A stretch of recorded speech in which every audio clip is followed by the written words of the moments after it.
Welcome to the Pat White Show. So, if you get an opportunity, I would appreciate you clicking on the like if you like it, and subscribing if you want to, and apparently it'll help me out. Beyond that, hope you enjoy what I'm doing.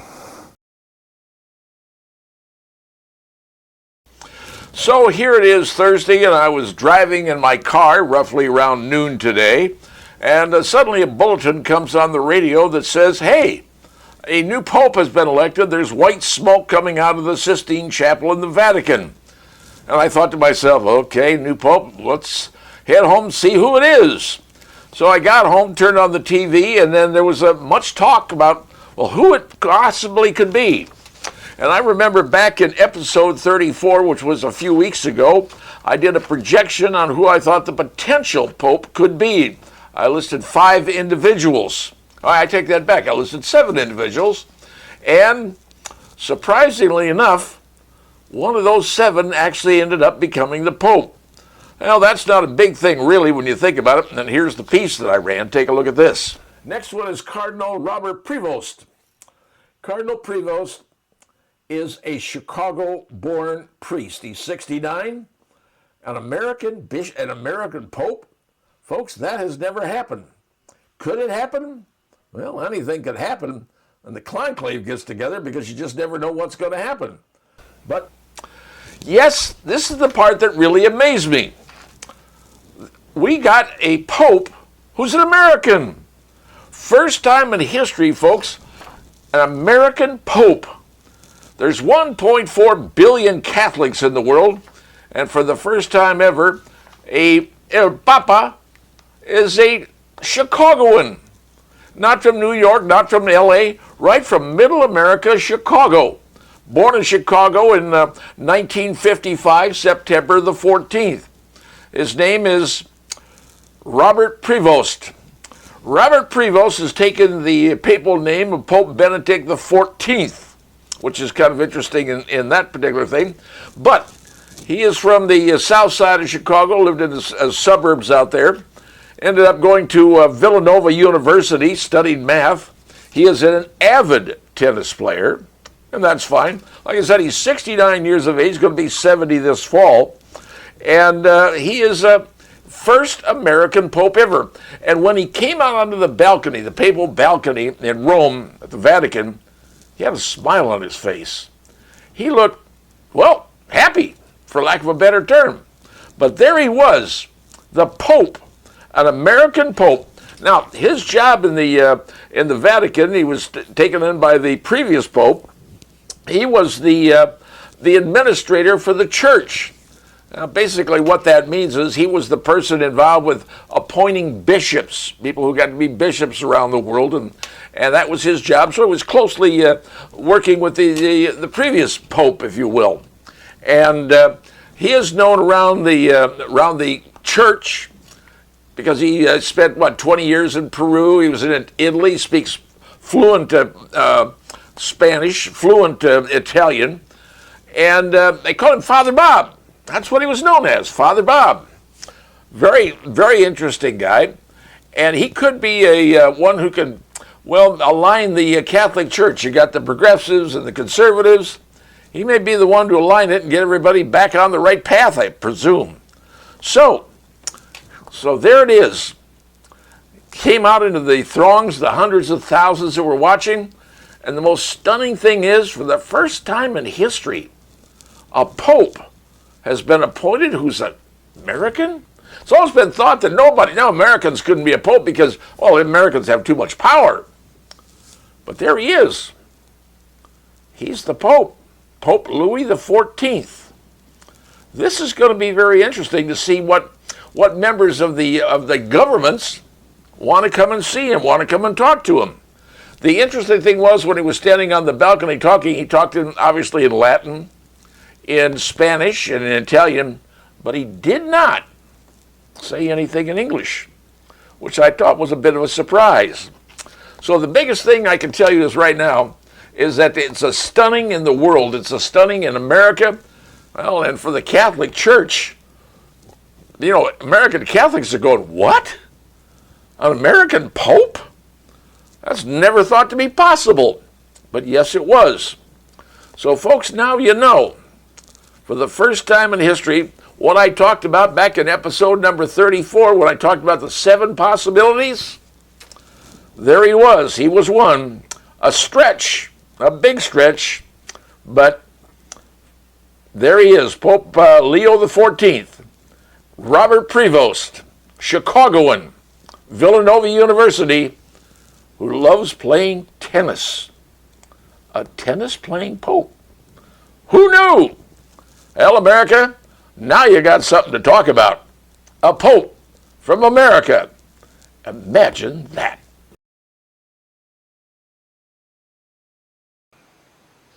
Over the years, a number of things I've heard from people complaining about what's going on in their state, and this is the biggest thing I've heard from folks, is the cost of health care.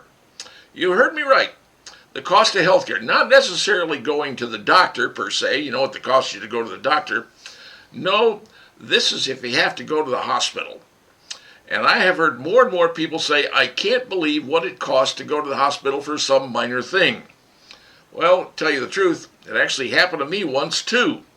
I ended up burning myself with hot tea, which is kind of stupid, but I did. Ended up having to go to the hospital to have myself checked for burns.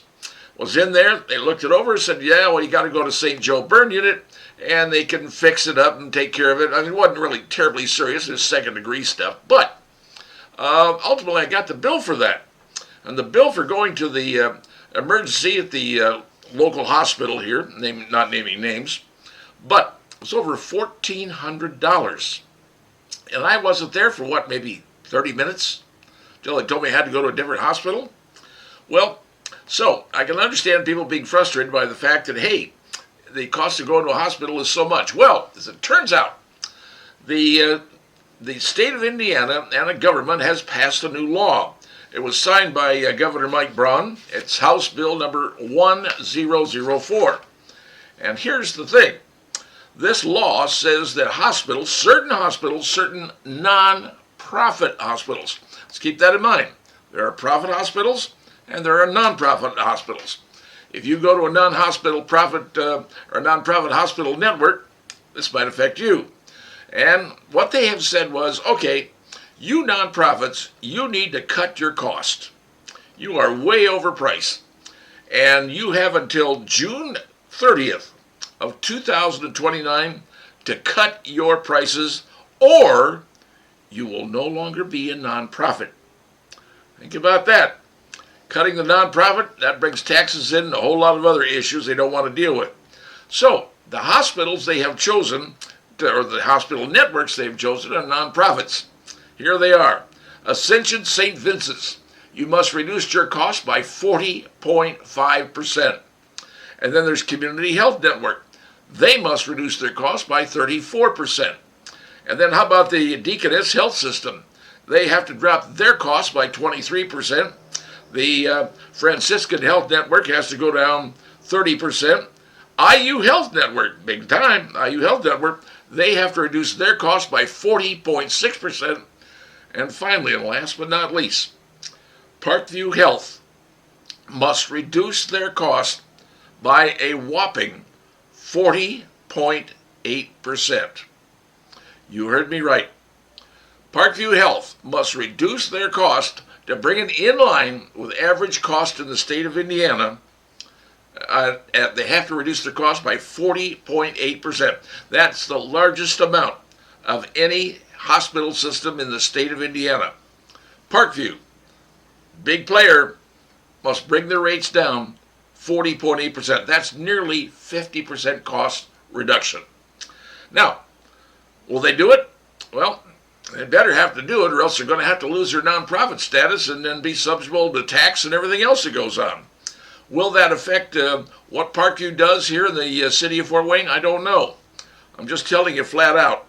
The state has passed a law that says these health systems, these nonprofit systems, must reduce their cost to be in line with average health care costs in the state of Indiana. And the biggest one they had to hit, Parkview Health Systems, must reduce their costs by 40.8%. And they have until June 30th, 2029 to get her done. Let's see what happens. And now, you know. You know, police officers out there, every once in a while, they see some totally outrageous things. And this time, these two police officers who happen to be working together as a team saw something, well, they've never seen before and probably will never see again. At least they hope so. This happened in Springfield Township, Ohio. Not in Indiana, in Ohio. Officers Austin Branham and Ty Clapp cruising around their cruiser, and they see a vehicle. They look at the vehicle and say, I think that vehicle, that person driving it's under suspension. Checked out the license plate, and sure enough, that person driving was under suspension. Pulled the car over. All right, typical police stuff. You think that's no big deal. Go up to the car and talk to the lady involved, 55-year-old Victoria Page Vidal. And they talked to her, they say, ma'am, apparently you're driving under a suspended license, and you got a problem. And they looked inside the car, and they noticed on the seat of the car something that did not look legal. Well, apparently it was not just illegal, it was crystal meth, crack cocaine, and 3 meth pipes. Yeah, right out there in the open. Everybody just see. So sure enough, the police did what they do. They had to arrest Miss Victoria Page Vidal and taken her into custody because she's in possession of drugs and driving while suspended. Oh, and by the way, when they checked around the computer, there's an active arrest warrant for her at the same time. So kind of a triple whammy going on. All right, that's not the weird part. Weird part is police officers get her all put in the car, you know, all set, ready to go, look at the car, go in the car, walk up to the car, look into the car once again, and there, sitting on the front seat is, are you ready? A raccoon. That's right. The raccoon, Chewy the raccoon, who's hitting on a meth pipe. You heard me right. Take a look for yourself. Chewy the raccoon is hitting on a meth pipe. Now, these cops had body cameras, so they filmed the entire thing, and you can see the raccoon is hitting on the meth pipe. Well, they're worried about, well, what do you do with a raccoon that's been hitting on a meth pipe? Is it crack cocaine addict? I mean, you put him loose in the wild, what's he going to do? Go around looking for more cocaine? Well, that's a difficult problem in Ohio, so apparently the police officers got a cage, put the raccoon in the cage without the meth pipe, I should point out, and went to the DNR to see about getting a proper certification, because believe it or not, in the state of Ohio, you can actually own a raccoon provided you have the right certificate. We're not sure she did, but she said she did, but we'll have to check on that. And if she doesn't have one, we're going to try to get her one. I don't know what she's going to do, because it looks to me like she's going to be in the Gray Bar Hotel for a significant amount of time. Because Victoria Page Vidal, when you have that amount of crack cocaine, crystal meth, and meth pipes that were used in your car, you probably up to something good, you know? So there's the story. In Ohio, Chewy the raccoon hitting on a meth pipe. And police officers, well, doggone, they get to see some of the darndest things. And now in Ohio, they definitely see what they consider one of the darndest things they've ever seen. And thank goodness, this never happens in Indiana, right?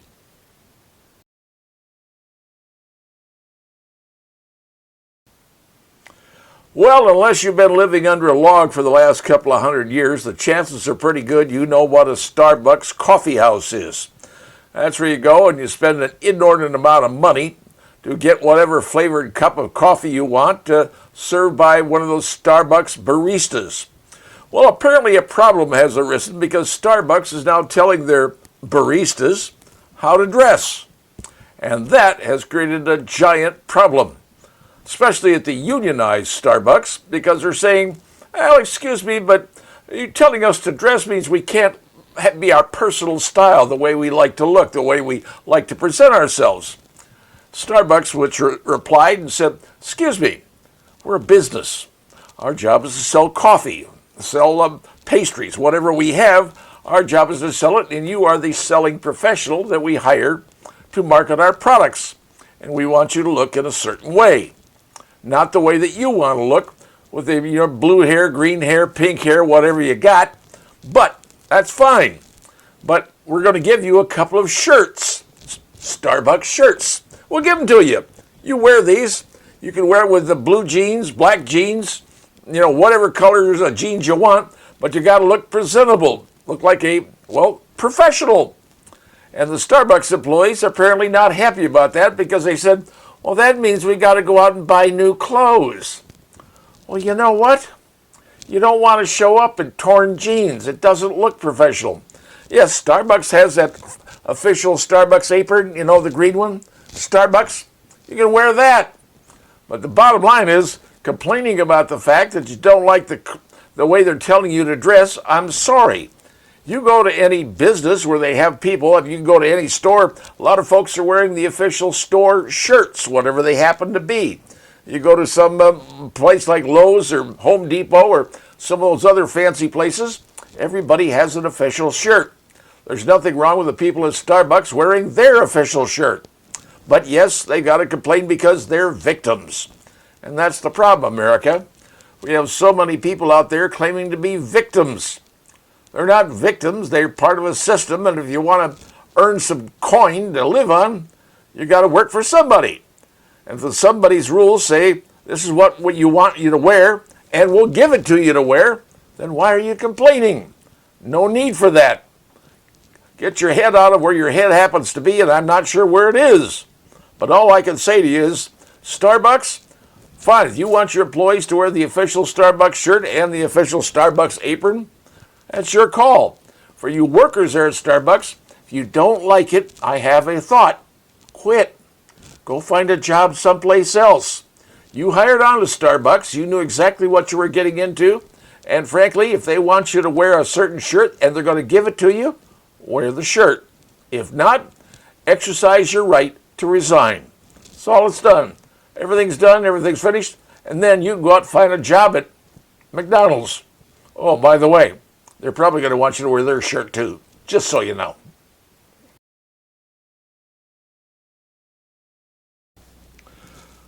Well, let me ask you a question. Do you have kids? If you do they have access to your phone? Or better than that, do they have access to your Amazon account? Now, let me tell you a little story about what happened down in Lexington, Kentucky to a lady by the name of Holly LaFevers. She has a son. His name is Liam. Somehow, Liam got a hold of Mom's phone, which is normally is not that big a deal. But what he did when he got the phone was he took Mom's phone and opened up the app for Amazon. And there on Amazon, he decided to make a little order, a little something he wanted to stage, something to give to his friends. So Liam went and ordered, are you ready? 70,000 Dum-Dum lollipops. You heard me right, 70,000. Well, obviously, the cases of lollipops started showing up on his mom's front porch. There were 22 cases. Apparently, there were 30 cases ordered. 8 were missing. Ultimately, they found them. But 30 cases of lollipops ordered on Mom's cell phone off her Amazon account. Well, you can be sure that Mom was not real thrilled with this, realizing that her kid had gone out and used her Amazon account, which begs the question. Do you let your kids know what your Amazon account is on the phone, and do they know how to access it and get things to buy without your knowledge? Maybe it's something you ought to look into, because maybe your kids can do the same thing that Liam did. Well, as it turns out, you know that Amazon has got a return policy. And yet, Ms. LaFever had to contact the various banks in her area, and because that amount of lollipops tapped her bank account for $4,000. Because when you order something on Amazon, they take it out, right? And you better hope that you can get your money back. Now, they've got a good refund policy, I'll give them that. And but normally, from the time they approve it, it takes anywhere between 3 and 5 days to get the moolah back in your account. And I don't know if Ms. LaFever had $4,000 she could sit around waiting for 3 to 5 days to show back up again. However, everything was taken care of. An Amazon spokesman said they, quote, turned a sticky situation into something sweet. Yeah, they did. All right, so there's a tale right there. Don't know if Leon has suffered any punishment for what he did. And his mom said he just wanted to have a circus and give out prizes to kids and do some nice things. So, okay, you got to say fine. But what kid do you know that would go out and order 70,000 dum-dum lollipops?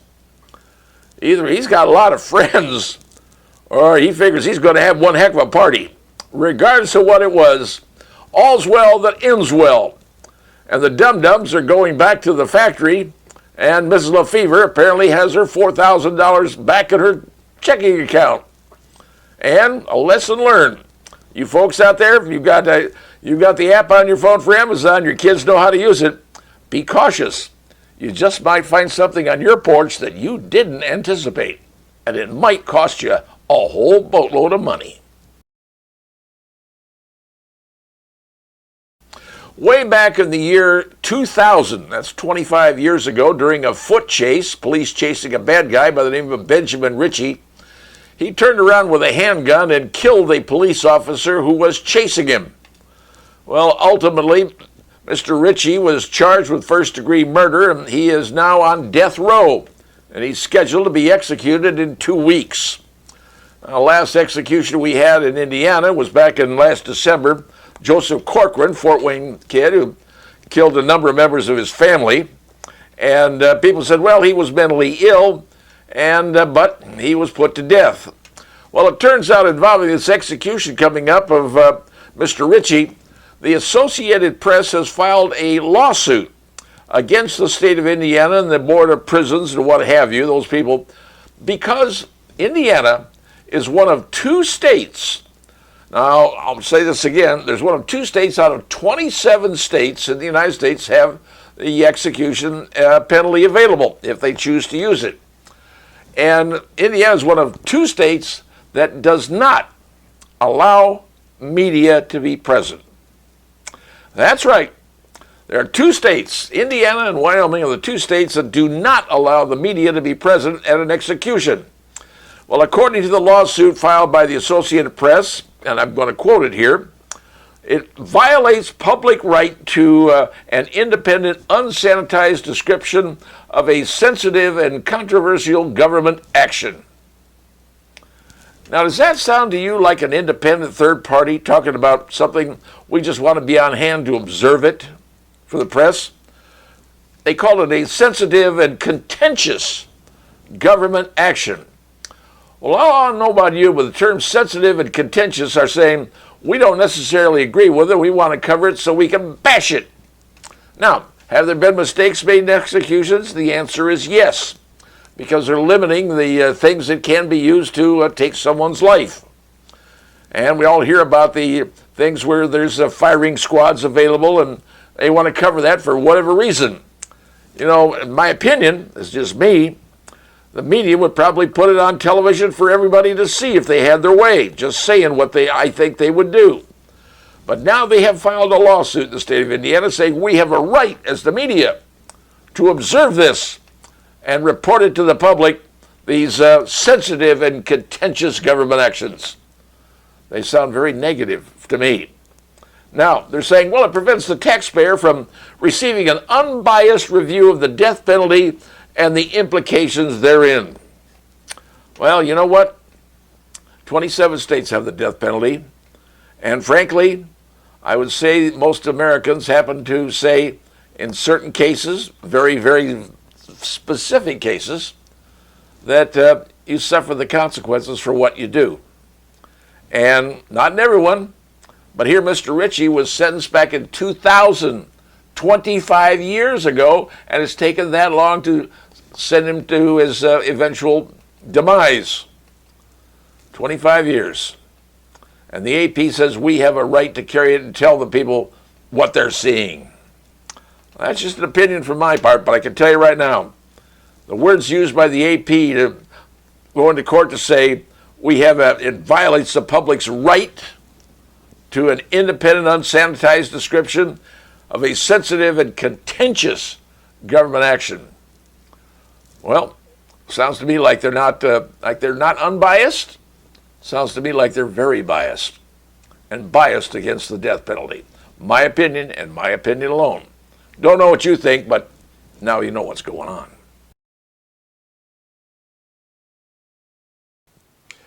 In recent days, there's been a great deal of talk about, well, women's basketball. Not that women's basketball is the most important thing in the world, but recently it's taken on an entire new aspect to itself. It's because of one young little lady. Her name is Caitlin Clark. She's, 6 foot tall, so she's not little. Comes out of the University of Iowa. And this past weekend, I don't know if you did this or not, but on ESPN2, 4 o'clock on Sunday afternoon, can't tell you why I knew it was exactly that time, I had my calendar set. And my calendar went off, said, okay, 4 o'clock Sunday afternoon, you have to watch a preseason exhibition WNBA basketball game. And you know what? I watched it. 2 hours. Watching the Indy Fever, what do they call themselves, against the Brazil team, and in visiting. And they were playing at the University of Iowa in the Hawkeye Carver Arena. Now here's the interesting part. 3 hours before the game started at this arena, people were lining up to get in. 15,000 people showed up. Now you're saying, well, it's her campus, her school, that's where she is, and people showed up because she's an alumni. Okay, I'll give you that. But people were paying as much as, are you ready? $600 a ticket on third party to get in. $600 for a ticket to see a 23-year-old kid play basketball? Yeah, they were. That's how big this thing is. Now, you're saying, well, Caitlin Clark, she's sort of a phenom. Yes, she is a phenom. You know, back in the old days, I remember when Larry Bird was playing at Indiana State and Magic Johnson was playing at Michigan State. Man, you were watching TV because you wanted to watch Bird and Magic. That was what it was cool to watch. So yes, I did watch college basketball back in those days. And there was another type of basketball I watched long ago when a gentleman named Michael Jordan was playing with the Chicago Bulls. And when they were on TV, I made a point of watching the NBA. I don't watch the NBA now, couldn't care less. But when Michael Jordan was playing, I watched. Why? Because he was good. He could do things with the basketball, Scottie Pippen and the whole team, winning multiple NBA championships. That was something that was must-watch TV. Watching Larry Bird Magic Johnson play the NCAA championship, must-watch TV. Well, Caitlin Clark, she has turned out to be, must-watch TV. Hey, you don't have to be a fan of the WNBA. I wasn't previously, but she's kind of made a lot of noise, made it interesting to watch, and she is one hell of a player. She reminds me of Nate Archibald, among others. Being able to pass like that, pretty doggone good. And you know what? She's interesting. Now, ESPN just came out with their analysis. Take a look at this. They rated the top 25 women basketball players in the WNBA. Caitlin Clark is not number 1. She's number 4. But her arch rival, the lady they talk about, who claims she's better than anybody else, what's her name? April Reese. She's number 25. When you run the stats between those two ladies, Caitlin Clark kind of kicks her pretty bad. As a matter of fact, Caitlin Clark, she's got her numbers, her completion ratio, shooting percentage, 58.3%. Miss April Reese, her shooting percentage is 47%. Miss Reese is 6'3", and do you know that inside of 5 feet, 5 feet in the rim, you know what her average is putting the ball in the bucket? 45%. Inside of 5 feet, 45%. From 5 to 10 feet, 11%. Now, so is she really that much of a phenom worth watching? Well, it turns out that 41 of the 44 games in which she's playing are going to be broadcast on national television. Yeah. You know, when she arrived in Indianapolis back in the old days, all the women in the WNBA rode in commercial planes. They went to the airport just like you and I do. Got on a jet, flew wherever, had to connect through Charlotte or Atlanta or wherever, to fly wherever they were going on commercial airplanes. 2 weeks after she arrived, as their rookie year, suddenly the women were flying in private jets, charter jets. Cost them millions, but that's what happened. And now, well, people want to see this. People are spending big money. And by the way, if you want to buy a ticket at Bainbridge Fieldhouse down in Indianapolis to go see a play, shell out a lot of coin, folks, because you're going to. Well, that's the difference between these two ladies. Caitlin Clark, University of Iowa, plays at home. 15,000 people show up 3 hours in advance, paying over $600 a ticket. And ESPN rates the top 25 women, and she's only number 4. And April Reese, her arch enemy from Chicago, who thinks she's really great and she deserves the accolade, she's rated number 25. So, what are you planning on watching this year when the team starts their season? And later this month in May, you're going to watch 41 and 44 games? I don't know about you, but I'm planning on watching because I want to be entertained. Magic Johnson and Larry Bird entertained me. Michael Jordan entertained me. And now I'm going to let Miss Caitlin Clark entertain me and her team. And maybe, just maybe, they will win an NBA championship for the Indy Fever. Just maybe. But you know what? There's going to be a lot of us watching. Because, as it turns out, for that game in Iowa, 1.3 million were watching. Better than the NHL playoffs, NBA games, even the championship game last year for the WNBA. 1.3 million. You don't argue with numbers, folks. She's got the numbers. And you know what? Apparently, America wants to watch. And frankly, so do I.